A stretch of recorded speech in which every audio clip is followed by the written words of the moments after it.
"Stop her immediately, because that woman is taking something from the warehouse." The sharp shout of Richard Barnes cut through the dusty air of the loading dock at Southern Horizon Storage in Detroit like a cracking whip. Mary Rollins froze a mere 3 steps away from the heavy exit gate, holding a large cardboard box tightly against her chest, her knuckles turning completely white from the intense strain.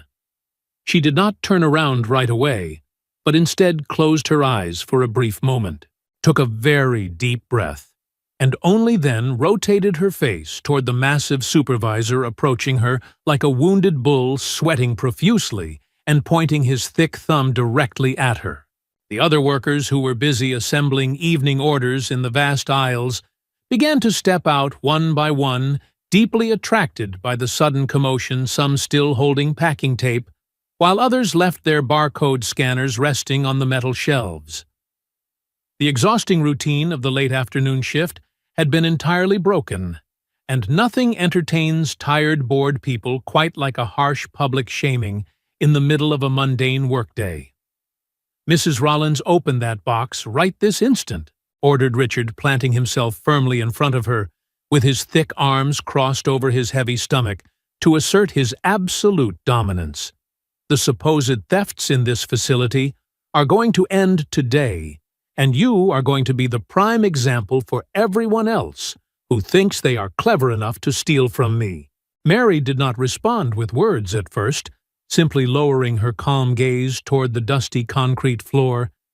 and pressing her lips together until they lost all their natural color.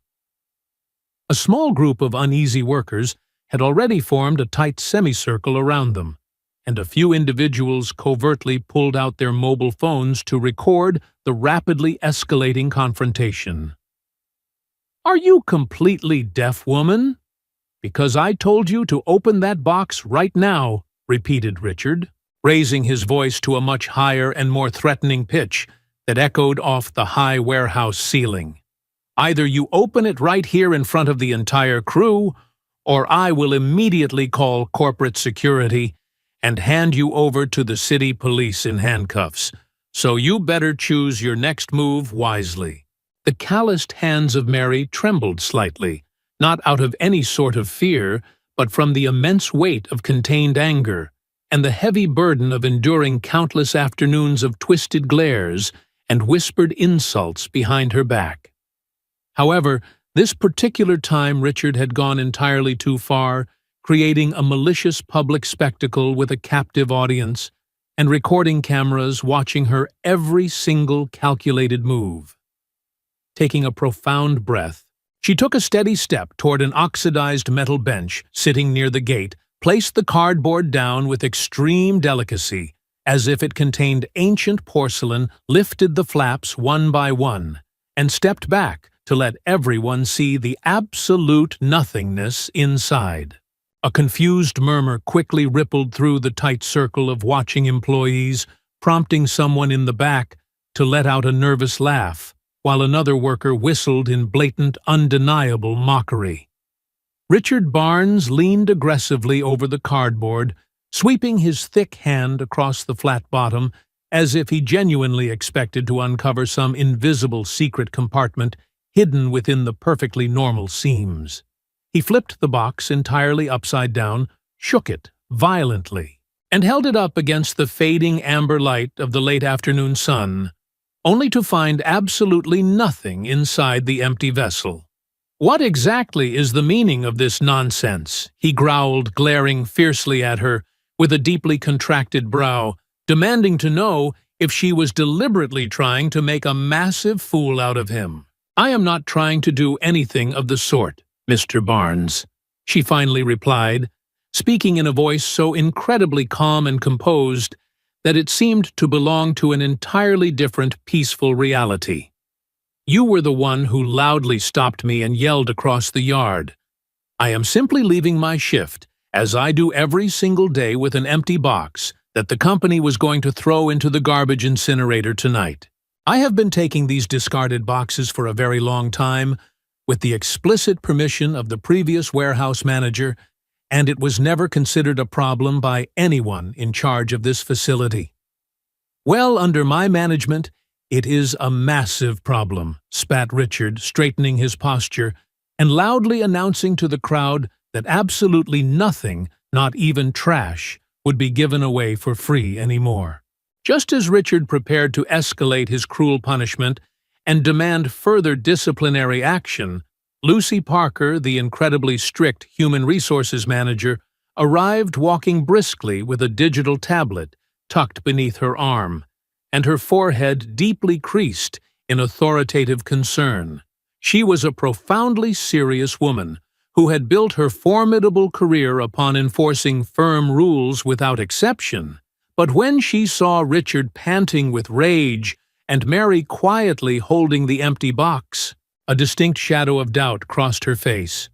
After carefully inspecting the empty cardboard herself, Lucy sternly reminded Richard that company protocol explicitly forbade public employee searches and firmly declared that his highly unprofessional behavior would be the only thing documented in the official incident reports that evening. Dismissed gracefully by the human resources manager, Mary nodded politely without offering a single smile, adjusted the empty cardboard comfortably in her tired arms, and walked confidently out the heavy metal gates without looking back at the stunned supervisor.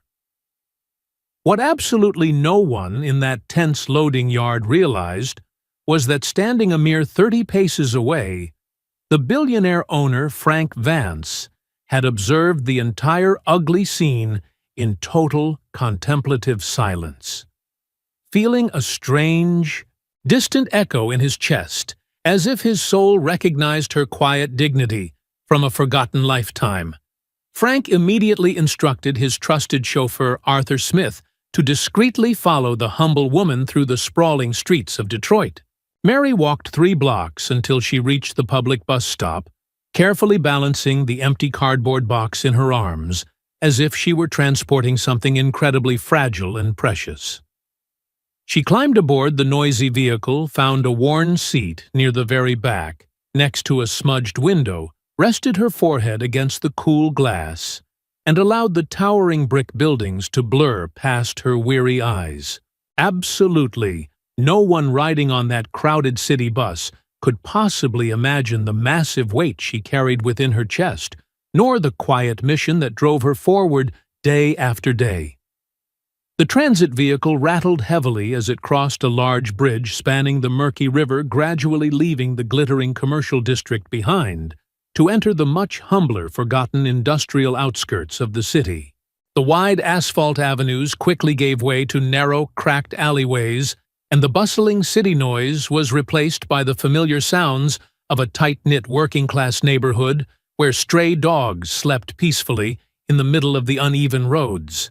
Mary stepped off the bus at a completely unsheltered stop near the very end of the line, arriving in a district known to the locals as Pine Ridge, where every neighbor knew each other by their first names. Trailing a safe distance of over 300 feet behind her, a sleek, dark luxury car moved incredibly slowly, blending into the shadows of the fading evening light, while maintaining a careful watch.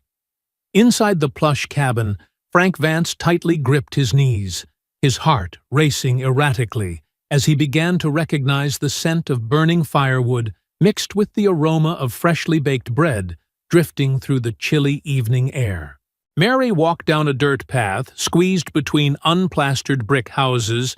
and leaning wooden fences, warmly returning the greetings of elderly women sweeping their porches and young children playing with a severely deflated basketball. She possessed a radiant, tender smile that made her look like a completely different person from the silent, guarded woman who had just endured public humiliation at the massive corporate warehouse. A tiny neighborhood boy with a gap-toothed grin ran toward her with his arms wide open, shouting with pure joy, as Mary knelt down and gently placed the empty cardboard box directly over his small head. The child shrieked with laughter, running wildly down the dirt path, wearing the box like a giant crown, excitedly announcing to the entire block that the precious building materials had finally arrived for the evening. Frank ordered his driver to stop the luxury vehicle next to a rusted street lamp stepping out onto the cracked sidewalk and hiding his tall frame behind a concrete pillar to watch the joyful scene unfold from a distance. His pulse pounded loudly in his ears because something buried deep inside his subconscious was screaming that his feet had walked upon this exact same dirt many decades ago, long before he understood the concepts of wealth or betrayal. He cautiously peered around the corner and saw a humble, sprawling structure sitting at the very end of the path, surrounded by a patched wooden fence and topped with a heavily repaired tin roof.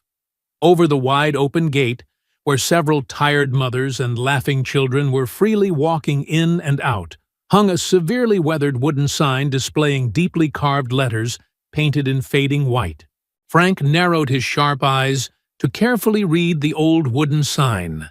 and when the words finally came into focus, his strong legs immediately gave out beneath him, causing a crushing, invisible weight to slam heavily against his chest. The sign proudly read, "Alice's Little Beacon, proudly founded by Alice O'Connor,"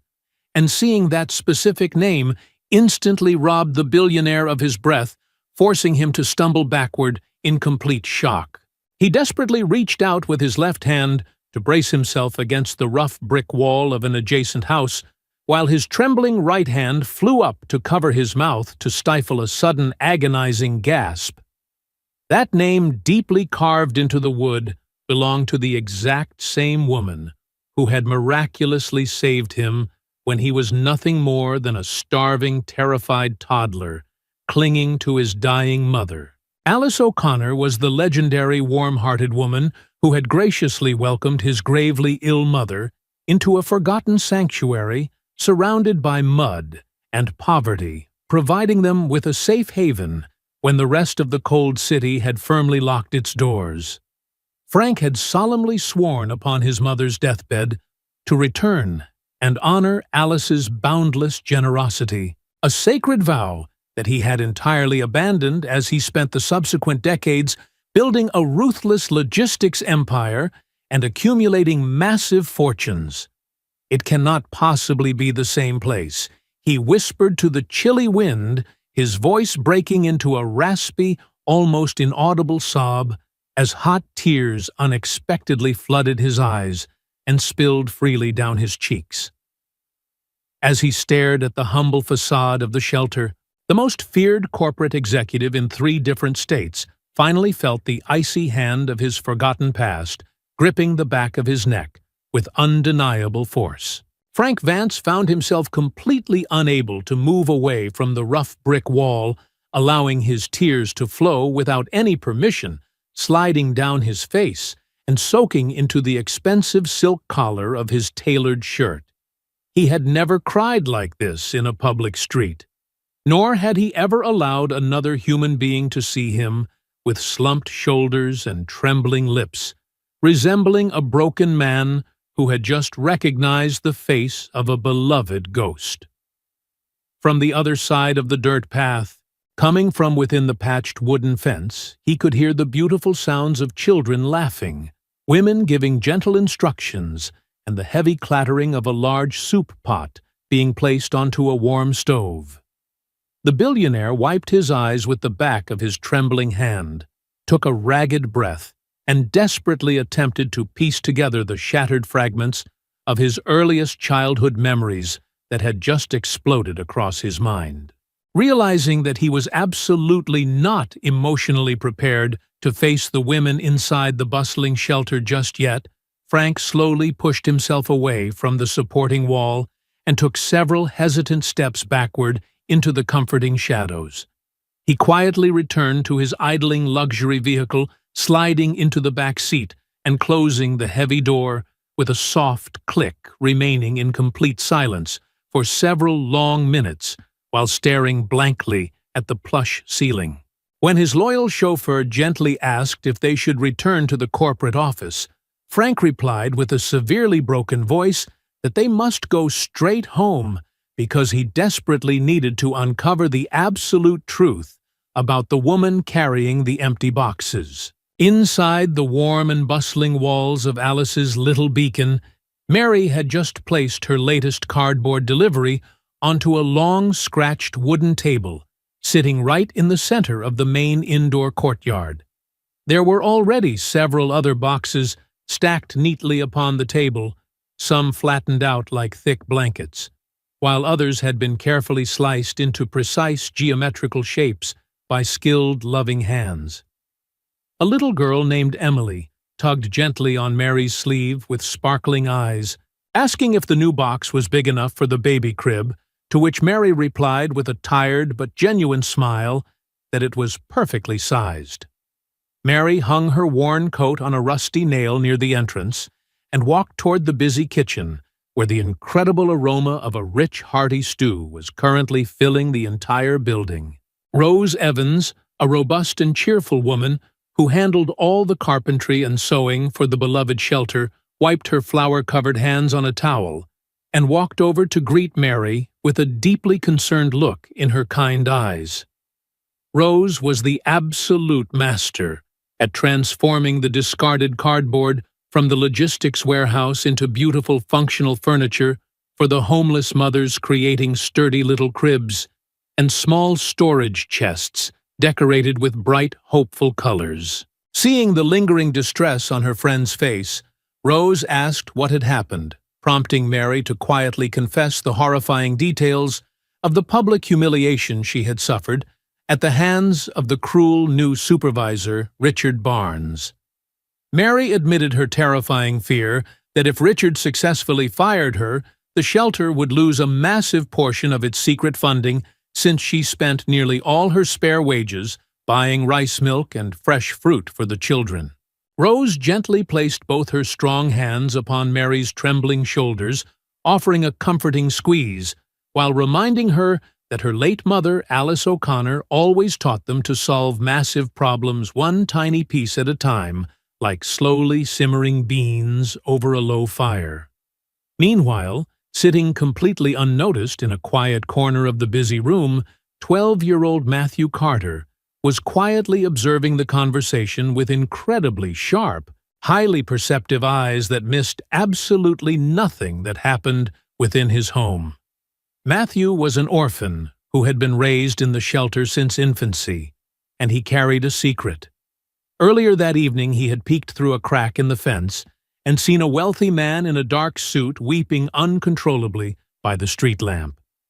The intelligent boy decided to keep this strange sighting to himself for the moment, sensing that the mysterious crying man was somehow connected to the ancient stories that Mary constantly told the younger children before bedtime. Across the sprawling city, locked securely inside the private study of his enormous silent mansion, Frank Vance eagerly accepted a dusty yellowing folder from the hands of his incredibly efficient personal assistant, Patty Baker. Patty had spent hours digging through the deepest, most forgotten archival basements of the corporate headquarters to find the box labeled with the name of Frank's mother, Teresa, containing decades-old donation receipts and personal correspondence. Frank dismissed his assistant with a trembling wave of his hand, pushed aside a crystal glass of water, and spread the ancient, delicate documents across the polished mahogany surface of his massive executive desk. Among the faded black-and-white photographs and handwritten ledgers, he found a piece of paper folded into 4 neat sections, written in his mother's familiar, elegant handwriting, addressed directly to Alice O'Connor. Frank unfolded the fragile paper with extreme care, his heart pounding violently as he read his mother's final words, where she explained that her medical time was rapidly running out, and that she was finally making peace with her inevitable departure. Teresa begged her dearest friend Alice to always protect the beautiful shelter she had built, and pleaded that if her son Frank ever returned, Alice must remind him that a true man is measured by what he gives to others, not what he selfishly hoards. Attached to the incredibly emotional letter was a highly detailed ledger written by Alice herself, proudly listing every single item purchased with the money from Teresa's pawned gold earrings, baby formula, winter blankets, school books, and a tiny mango tree planted in the courtyard. Reading the word mango completely shattered Frank's remaining emotional defenses, causing him to drop the faded paper onto the desk and bury his weeping face securely into both of his trembling hands. While Frank wept over his broken promises, Mary sat in the tiny cramped room she rented a few miles away from the shelter, gently tracing her fingers over 3 framed photographs sitting upon a small wooden nightstand. One picture showed her mother Alice wearing a messy cooking apron. Another showed a young Mary laughing heartily, but the third and most worn photograph displayed Alice and a very sick Teresa, wrapping their loving arms around a skinny, terrified little boy with enormous eyes. Mary gently whispered to the skinny boy in the photograph, wondering aloud where life had taken him, and recalling how her mother Alice had spent her entire life waiting by the front door, praying that the boy would one day return to visit. Following a strange, inexplicable instinct that she could not fully understand, Mary took the old photograph and taped it directly to her bathroom mirror, hoping that somehow the universe would finally bring the lost child back home. When Mary arrived at the Southern Horizon storage facility the very next morning to begin her grueling shift, she instantly noticed a heavy, deeply toxic atmosphere hanging over the entire warehouse floor. Her co-workers were actively avoiding her gaze, whispering behind massive stacks of inventory and quickly hiding their mobile phones whenever she walked down the long, dimly lit aisles to collect her packing materials.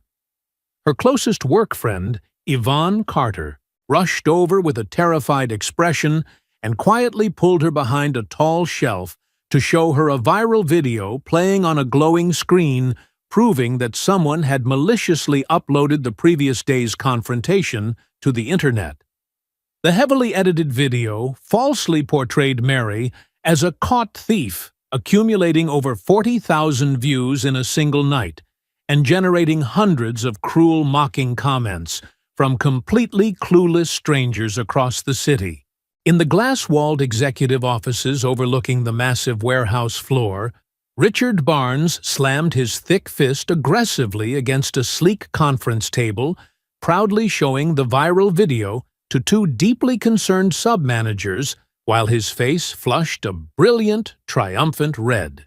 He loudly demanded that Mary be fired before the stroke of noon, claiming that her continued presence was a massive liability to the company's public image, and entirely ignoring the established human resources protocols regarding proper investigations. Colin Adams, a generally prudent sub-manager, nervously attempted to calm Richard down, reminding him that the ultimate owner, Mr. Vance, required strict documentation for terminations, to which Richard arrogantly screamed that the billionaire owner could come down and see the absolute mess for himself. What the deeply corrupt supervisor failed to realize was that Frank Vance had already seen the absolute truth with his own 2 eyes, and a massive storm of righteous fury was currently gathering just over the horizon. The bright morning sun streamed warmly into the bustling courtyard of Alice's little beacon, where Rose Evans was finally putting the finishing decorative touches on a remarkably sturdy crib, constructed entirely from layers of thick, reinforced cardboard. She had carefully lined the inside with incredibly soft, donated pastel fabrics, painted bright yellow stars across the exterior walls using leftover acrylic paints, and reinforced the delicate corners with extra binding tape to ensure absolute safety. A gentle commotion near the heavy wooden gate announced the arrival of Clara Clark, a deeply exhausted teenage mother who had just been discharged from the city hospital carrying her precious newborn son wrapped tightly in a thin, worn blanket. When Clara saw the beautiful starry crib waiting perfectly prepared for her child, she immediately dropped to her knees on the stone floor, weeping with profound gratitude because she had genuinely believed her baby would have to sleep in a cold, empty drawer. Matthew Carter, watching the deeply emotional scene from his favorite spot near the kitchen door, quietly approached Rose after the young mother had settled her baby into the cozy new bed. He tugged gently on Rose's apron strings and whispered that he had been thinking constantly about the crying man wearing the expensive suit who had hidden behind the street lamp the previous evening. Rose paused her busy cleaning, her heart skipping a strange beat as she listened to the highly perceptive child describe the sorrowful stranger feeling a sudden electric chill race rapidly down her spine as the pieces began to align in her mind. She firmly instructed the boy to keep his remarkable observation a strict secret for the time being, sensing that something incredibly massive and life-changing was slowly approaching the humble patched doors of their beloved sanctuary. Just a few short hours later, an unassuming dark sedan parked quietly near the rusted fence, and a remarkably tall man stepped out into the warm afternoon breeze, wearing incredibly simple dark trousers and a plain button-down shirt without a tie. Frank Vance had actively chosen to leave his intimidating corporate armor securely locked away in his closet, deciding instead to approach the sacred grounds of his childhood as a deeply humbled son seeking desperate forgiveness. He pushed open the heavy wooden gate and stepped into the lively courtyard, completely ignoring the curious stares of the busy women as his tear-filled eyes locked instantly onto the ancient twisted trunk of the massive mango tree growing in the corner. He distinctly remembered eating sweet sticky fruit while sitting upon the flat stone resting directly beneath its wide branches, while his dying mother watched him with pure, unconditional love from the nearby kitchen doorway. Rose Evans was the very first person to cautiously approach the emotional stranger, wiping her damp hands upon a towel, and politely asking if there was anything the shelter could possibly help him with on this fine day. Frank opened his trembling mouth to speak, but the incredibly overwhelming weight of 1,000 returning memories temporarily robbed him of his voice, forcing him to point weakly toward the ancient tree and the worn stones of the courtyard. He finally choked out his name, introducing himself as Frank Vance, but quickly added that his mother was Teresa, the incredibly sick woman who had died many years ago on a borrowed cot in the back room of this exact house. Upon hearing that highly specific legendary name, Rose dramatically dropped her cleaning towel directly onto the dusty dirt floor, her eyes widening in absolute shock as she loudly whispered a prayer to the heavens above. At that exact miraculous moment, Mary Rollins stepped out of the busy kitchen doorway, wearing a flour-dusted apron and carrying a large wooden mixing spoon in her right hand. She stopped completely dead in her tracks, her breath catching violently in her throat as she stared directly into the sorrowful, pleading eyes of the incredibly wealthy man standing before her in the sunlit courtyard. She did not instantly recognize him by his mature facial features, but the sheer emotional intensity radiating from his posture instantly connected with the faded photograph of the skinny boy she had lovingly taped to her bathroom mirror the night before. "You are the little boy from the picture," she whispered softly, her eyes instantly filling with warm, joyful tears as the unbelievable truth crashed over her with the beautiful force of a long-awaited miracle. Without a single moment of hesitation or a single word of reproach for his decades of painful absence, Mary walked swiftly across the dirt courtyard and wrapped her arms securely around the weeping billionaire, embracing him exactly like a long-lost brother returning home from a terrible war. They sat together on a long wooden bench resting beneath the shady leaves of the mango tree, where Mary gently placed a battered tin box onto the table, explaining that her mother Alice had left it exclusively for him.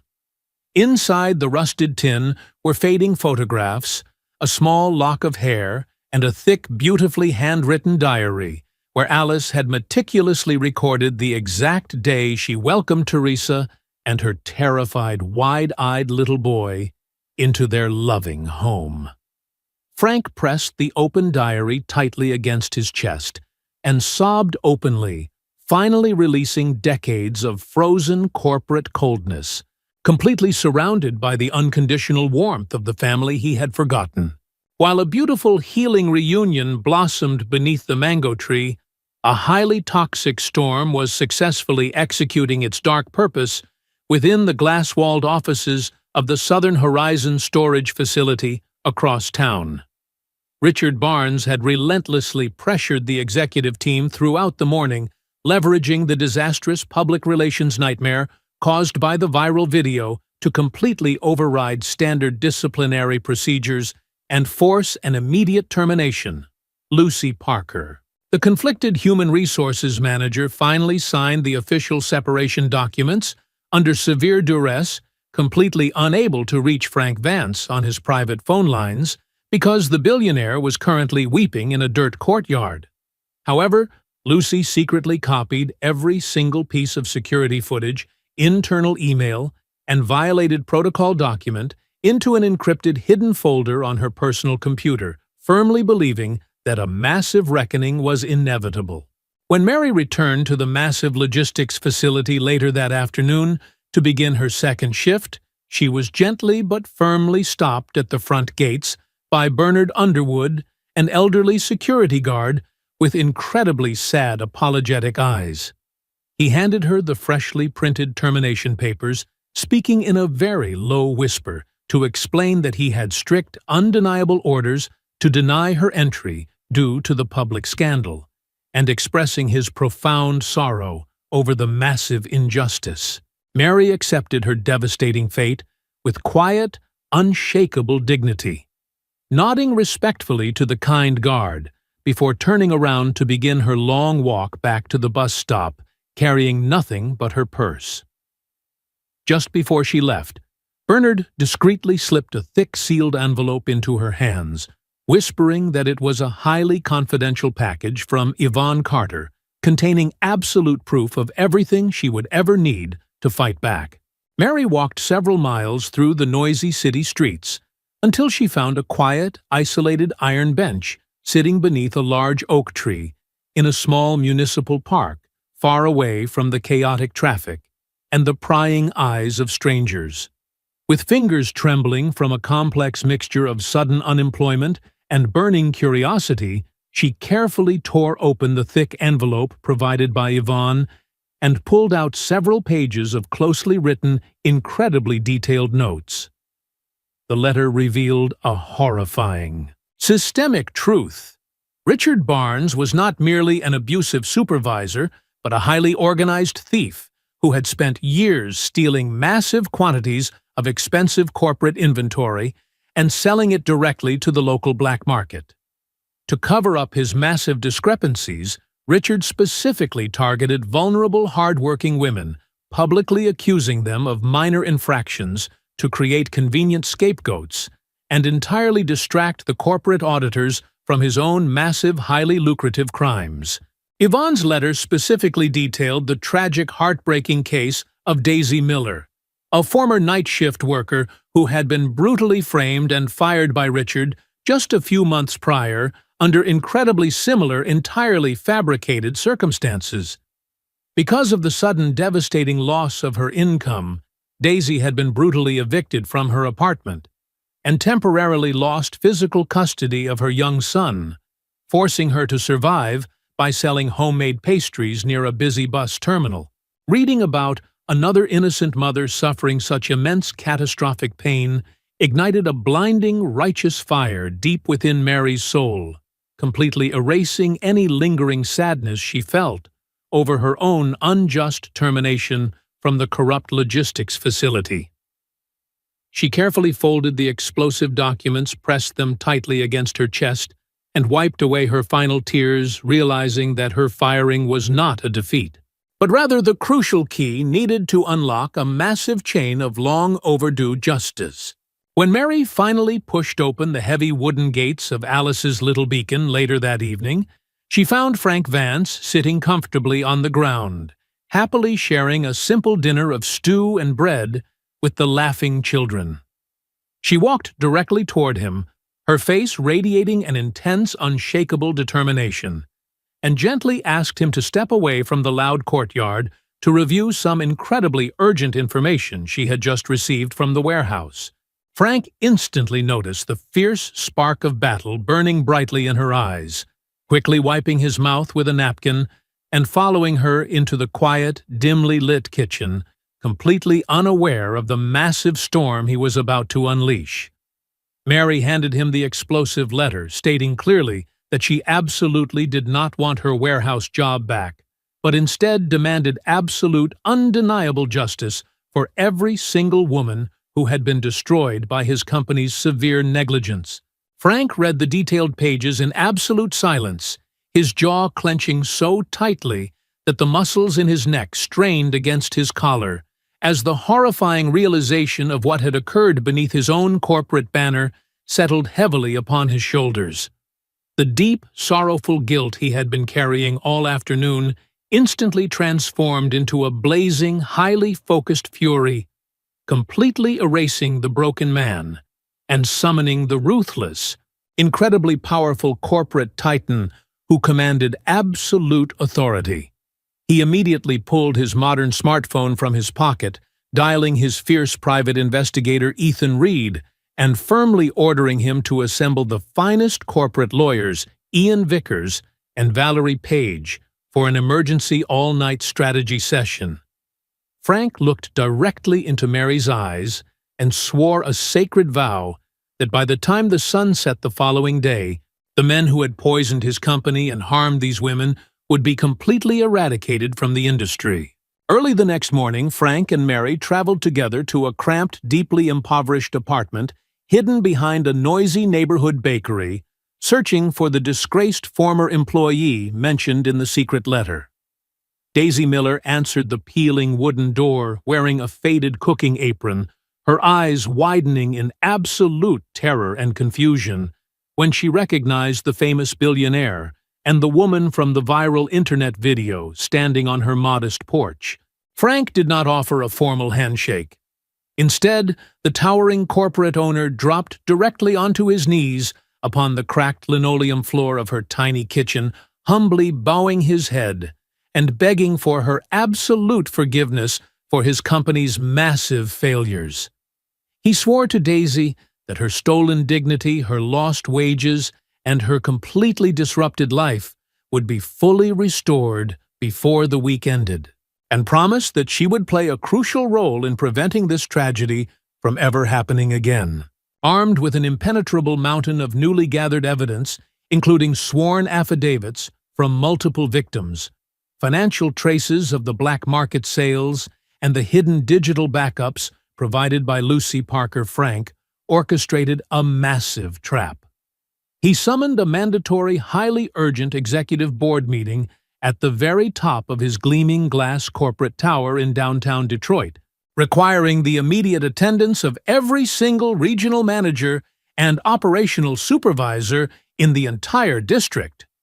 Richard Barnes confidently strutted into the luxurious mahogany-paneled boardroom, wearing a smug, arrogant smirk, entirely convinced that he was about to be officially commended for swiftly handling the public relations disaster caused by the viral video. The corrupt supervisor pulled out a plush leather chair to sit, completely unaware that the heavy doors were being securely locked by security guards standing firmly on the outside of the soundproof executive suite. The arrogant smirk instantly vanished from Richard's flushed face, replaced by a mask of absolute paralyzing terror, when his eyes finally traveled toward the front of the massive table and saw exactly who was sitting there. Sitting directly to the right of the incredibly furious billionaire owner was Mary Rollins, dressed in her simple, humble clothing, holding her worn purse comfortably on her lap, and staring at Richard with a gaze of pure, unbreakable steel. Richard aggressively demanded to know what a fired warehouse worker was doing inside a highly classified executive meeting, desperately attempting to project authority. But his voice cracked pitifully under the crushing weight of Frank's silent, deadly glare. "Sit down and keep your mouth completely shut,"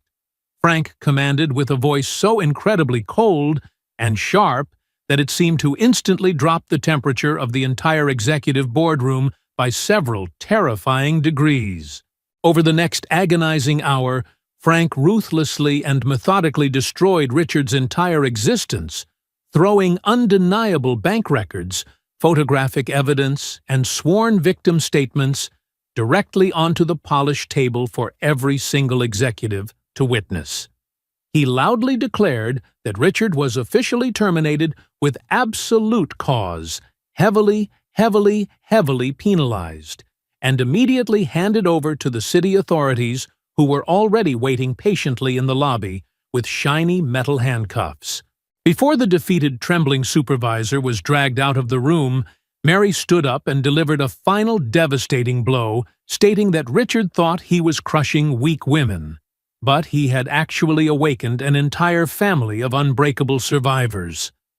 As the heavy wooden doors clicked shut behind the ruined thief, the remaining executives sat in terrified, breathless silence, fully realizing that a massive, completely unstoppable era of profound change had just begun within the massive logistics empire. During the vibrant, hopeful weeks that followed the dramatic removal of the corrupt supervisor, the entire atmosphere within the massive Southern Horizon storage facility completely transformed, breathing with a fresh, undeniable sense of profound relief. Workers who had previously kept their eyes glued to the concrete floor out of paralyzing fear began greeting one another with loud, cheerful voices and warm, genuine smiles that echoed pleasantly across the busy loading docks. Yvonne Carter, the brave woman who had secretly smuggled the crucial evidence out of the gates, was officially promoted to the position of senior shift supervisor, completely replacing the toxic management style with genuine fairness and immense respect. Daisy Miller joyfully accepted a newly created corporate role, proudly walking through the warehouse doors, not as a humble packer, but as the official director of employee welfare and internal protection, actively ensuring that no worker would ever suffer in silence again. Despite his massive, sweeping victories in the corporate world, Frank Vance still carried a deep, painful void in his personal life, regarding his severely strained relationship with his incredibly distant teenage son, Sam Vance. Since the tragic passing of Sam's mother many years ago, the father and son had drifted incredibly far apart, living like two silent, unapproachable ghosts, wandering through the massive, echoing halls of their luxurious, deeply empty mansion. Seeking desperate guidance, Frank confessed his profound parental failures to Mary during a quiet evening in the shelter's kitchen, admitting that all his massive wealth could not buy back the crucial years he had selfishly chosen to spend at the office. Mary smiled warmly and offered incredibly simple, brilliant advice. Bring the boy to the shelter, without any grand, complicated explanations, and simply let him witness the beautiful, unpolished truth of where his family truly came from. The next day, Frank brought Sam to Alice's little beacon, where young Matthew explained that the shelter's beloved mango tree had been planted by Sam's grandmother, Teresa, after she sacrificed her gold earring so future children would always have food. Deeply moved by the story of his own family's kindness, Sam embraced his father in forgiveness. Soon afterward, journalist Anna Foster shared the shelter's inspiring story nationwide. But Mary insisted that the focus remain on Alice O'Connor's legacy, Rose's handmade cardboard cribs, and the children rather than herself. The broadcast sparked overwhelming public support, attracting volunteers' donations and funding that transformed the once struggling shelter into a thriving community center with new facilities while preserving the cherished mango tree. At the same time, Frank announced that a permanent share of his company's profits would support vulnerable workers through the newly established Alice O'Connor Foundation, honoring the woman who had taught him the true meaning of wealth. On the final evening of the year, everyone whose lives had been touched by the shelter gathered beneath the mango tree for a candlelit celebration. Surrounded by friends, families, and grateful children, Mary was invited to speak and reflected on the lessons she had learned. She explained that people had once judged her for carrying empty boxes, yet true value lies not in possessions, but in love, compassion, and service to others. Material wealth fades, while dignity, kindness, second chances, and promises faithfully kept create lasting change. She reminded everyone that even the humblest acts of care can become hope for those in need, and that a life devoted to helping others is the only legacy that truly endures.